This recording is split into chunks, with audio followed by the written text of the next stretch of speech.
Greetings. In a previous video, I showed you the Write and Wipe phonics handwriting sheets that I created, and I wanted to show you something else that you can do with your younger children to help them with writing their numbers without having to continuously print out worksheets for them. This is something that I've done for my children for years. I did it with my now 8 and 9-year-old. I started doing this with them when they were 3 and 4.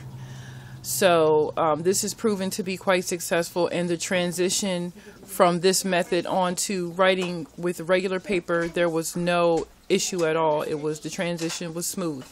What this is these are Write and Wipe practice sheets, and I actually got these worksheets from Confessions of a Homeschooler, and they were free. I'll post the link to these in the description box. I also have a link that I want to show you to some really nice worksheets that you can use for these as well, that go from 1 to 100. But basically, I just printed them out and I laminated them so your child can practice writing their numbers, and it easily wipes off with a dry erase marker or a washable marker.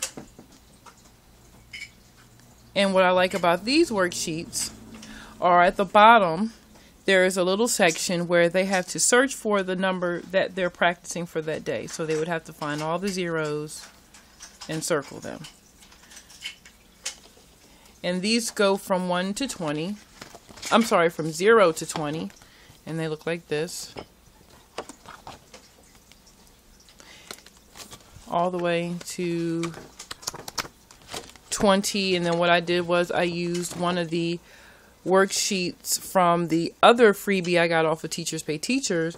This teacher was awesome and provided 206 free worksheets in 2 different types of handwriting: the traditional script, and then there's the more modern print script. And these worksheets look like this.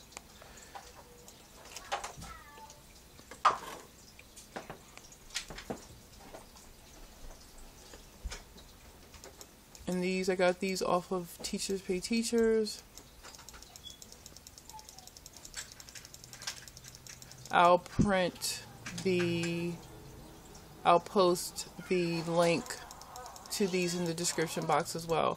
But this is just a method that I've used with my children. It's really saved on paper, printing, and stacks of paper everywhere. And if you're wondering if you're ever going to have anything to put in a portfolio for them, your children will be doing so many things that they'll have plenty opportunities to write. These would be basically to sit down and to have them master their numbers. So if you have a laminator, I would highly recommend that you do this. They'll find that it's fun. They can pick the binder up and go anywhere throughout the house with it if they have the freedom to do so. And even within these worksheets, what you can do is you can go online and find other worksheets to go along with it. So let's say you find worksheets where they have to circle each group of 5, or they have to find 5 of something, or connect the dots to 5. Anything that's relative to that number, you can put those worksheets within that number they're working with, and they'll have like a complete workbook to practice. And if you have more children, they'll be able to utilize this as well. So this is just an idea to give you to make a cost-effective resource for your children that'll be with you for a long time. Peace.